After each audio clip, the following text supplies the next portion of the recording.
Yo, what's up guys? Old School Dan here, and in this video, I'm going to be giving you 3 old school tips, probably more because I tend to over deliver. It's just a thing I do. I just give out more advice than I'm supposed to. Anyways, who cares?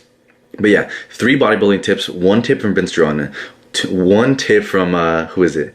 John Grimek, and the last tip is going to be from Zane.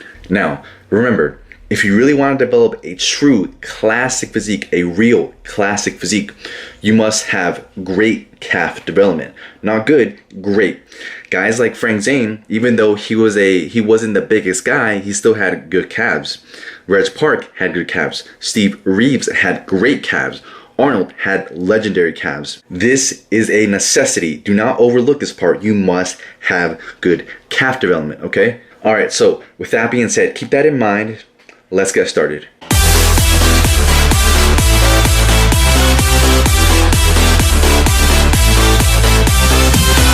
Alright, so the first tip comes from the legendary Gironda. Now this tip did not solely only come from him.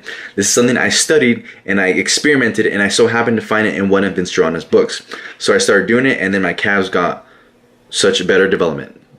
But yeah, if you've seen a lot of guys like Zane, Arnold, Reg Park, Steve Reeves, they all train their calves without shoes on. But why? Because you get a better full range of motion. When you got shoes on, the range of motion isn't as great. And what's bodybuilding about?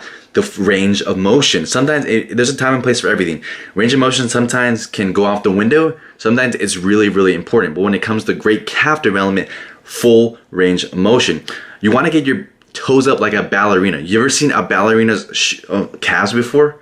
Yeah, so I think I made my point. Alright, so the next tip comes from Zane. He says if you want great calf development, you must be able to get the full stretch and the full flex and hold that flex at the top for at least a couple seconds. Someone like Steve Reeves could definitely get up on his toes like a ballet dancer and could stretch his toes below his heels. Alright, so that was the tip from Zane. Now let me give you the last tip from John Grimek.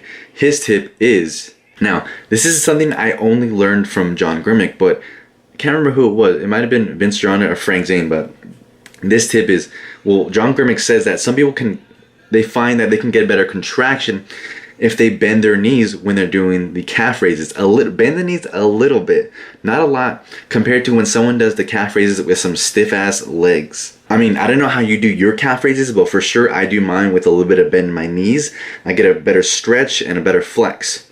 And well, I'm gonna give you one last tip. This is the one everybody knows, but stretch your calves in between sets. Stretch them and flex them. Trust me, you're gonna develop that better mind to muscle connection, especially when you stretch them. Well, when you stretch them and flex them, you get more blood pumped to that area. You get more blood in that area, and that is exactly what we want. That is how you get a muscle to grow, flushing the area with blood. This is something Gironda teaches about calves. You know, you train your calves heavy one day, so it gets that shock, and you pump blood into it the next day, and you get it to grow. Okay, so you want to keep those capillaries flush with blood. Okay. All right. So I hope this video helped out a lot. Like it right now. Leave a comment on what you'd like to see next, whatever it is. It can be a breakdown of someone's posing routine, or what advice you'd like to get on the chest or the back or whatever. Leave a comment right now. Subscribe if you want to see more videos like this. Thanks for watching. This is Old School Dan checking out. Peace.